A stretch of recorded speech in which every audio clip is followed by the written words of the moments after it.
안녕하십니까, 88대리입니다. 오늘은 재테크 중에 제일 핫한 주식 투자 기초에 대하여 말씀드리도록 하겠습니다. 그동안은 주로 토론토 콘도 투자에 대하여 말씀드렸습니다만, 요즘 핫한 이슈이고 가족 단톡방 메인 대화가 주식이라 주제를 다뤄보게 되었습니다.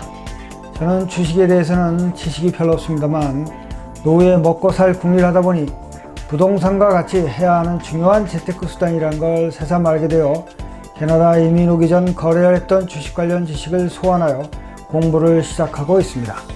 특히 노후 은퇴를 준비하시는 분들은 부동산 투자와 아울러 주식 투자를 해야 한다는 이유가 있다고 하더군요.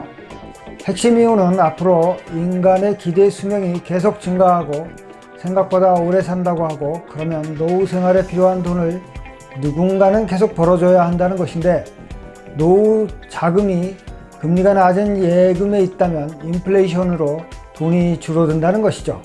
그래서 인플레이션 증가보다는 더 높은 재테크 수단에 투자해 두어야 하는데, 부동산은 연 5% 수익률, 주식은 11% 수익률을 보이고 있다고 하니 당연히 주식을 공부해서 돈을 불려야 한다는 것입니다.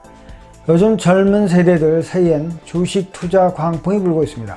한국에서는 동학개미, 서학개미들이 기관 및 외국인 투자자들을 리드하는 상황도 연출하고 있다는데요. 그만큼 많은 사람들이 주식에 몰려들고 있고, 특히 4G, 5G 시대 4차 산업혁명 관련 혁신주들이 짧은 기간에 매출과 주가 총액 급등이라는 신화를 연출하다 보니 왠지 안 하고 있으면 처지는 느낌까지 들고 있습니다. 요즘 젊은 세대에 불어닥친 주식 투자 광풍의 원인은 언택트 시대 잡을 구하기는 힘들고 소자본으로 손쉽게 뛰어들 수 있으며 투자 결과가 바로 나타난다는 것입니다. 그리고 나이가 들어도 주식 투자에 대한 지식 없어도 다양한 펀드 형태로 투자할 수 있다는 것입니다. 요즘은 유튜브 선생이 있어 며칠만 공부하면 꽤나 좋은 지식과 정보를 얻을 수 있는데요.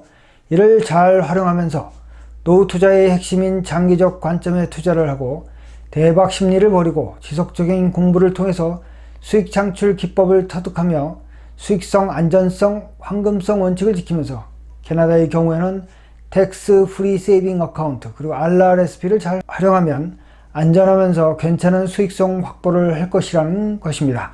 주식 투자를 꾸준히 해오면서 수익을 내고 계신 분들의 말씀의 핵심을 살펴보면, 투자하는 사람이 본인이 창업을 한다면 어느 분야를 원하는지 명확히 정해야 관심과 집중도를 높일 수 있고, 실제 관심 분야 주식 매입을 통한 창업이 시작된다고 하더군요. 즉, 주식이란 용어를 알아야 한다는 것이었습니다.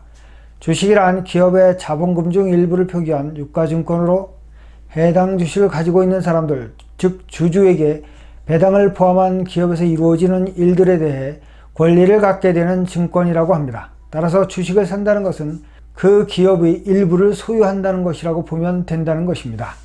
이것은 창업의 일부이며, 창업 전에 자사, 즉 자신이 투자한 회사와 경쟁사를 알아야 한다는 것이 기본이고, 관련 비즈니스를 꿰뚫어 보아야 한다는 것, 바로 이것이 망하지 않는 조건을 만드는 것이며 수익 창출의 근원이 된다는 것이죠. 뼈 때리는 조언인 것 같아 소개드렸습니다.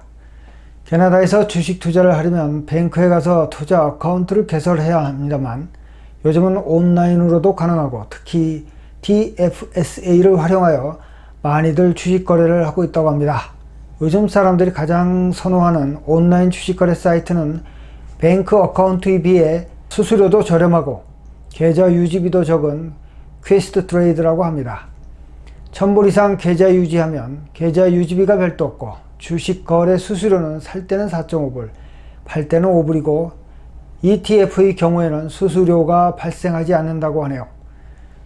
미국 주식 거래 시 발생하는 환전에도 편리한가 봅니다.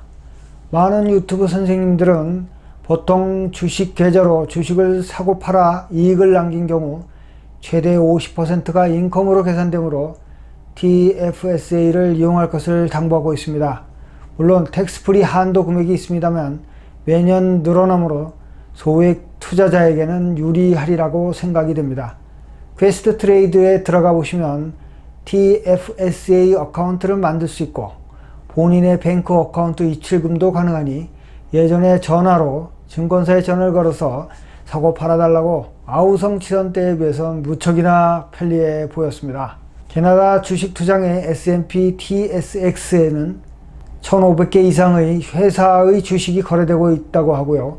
미국에는 다우, S&P, 나스닥 등의 거래장이 있어 요즘 활발한 거래가 이루어지고 있는데요. 저와 같이 주식을 잘 모르는 사람들은 ETF, Exchange Trade Fund에 주목하면 된다고 합니다. 특정 지수나 상품을 추종하는 종목인데 인덱스 펀드와 다른 점은 주식처럼 쉽게 사고 팔 수 있다는 것입니다. 펀드인데 주식처럼 사고 팔 수 있다는 점이 좋고, 특히 ETF S&P 500은 연수익률이 9%에 이른다고 합니다. 펀드보다는 ETF가 운영 보수가 저렴하다고 합니다. 펀드는 판매 수수료도 있지만 ETF는 별도의 판매 수수료는 없다는 것이 장점입니다. 펀드 채권에 대해서는 다음 영상에서 개념을 공부하는 시간을 가져보도록 하겠습니다. 그럼 이제는 어디에다 주식 투자를 해야 할까요? 요즘 투자 자금이 몰리는 핫한 곳은 역시 미국의 초우량 기업 집단이라고 합니다. 그 이유는 세계적인 혁신 기업과 오랜 역사 속에서 생존한 초우량 기업이 많다는 것이고요. 이 기업이 주주 친화적이라는 것입니다. 즉 배당과 주가 부양을 위해 기업이 꾸준히 노력하고 있다는 것이고요. 그리고 미국 주식시장은 꾸준히 우상향 상승을 하고 있다는 것입니다. 수익을 남길 수 있는 기회가 많다는 것이죠.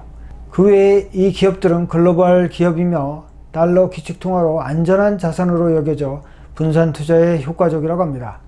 현재 4G 인프라 구축과 인터넷 확산으로 비즈니스 이용 증가에 힘입어 아마존 등의 초우량 기업들이 급성장했다면 앞으로는 5G 인프라 구축과 4차 산업혁명으로 새로운 기업들이 대혁신을 일으킬 태세를 갖추고 있다고 합니다.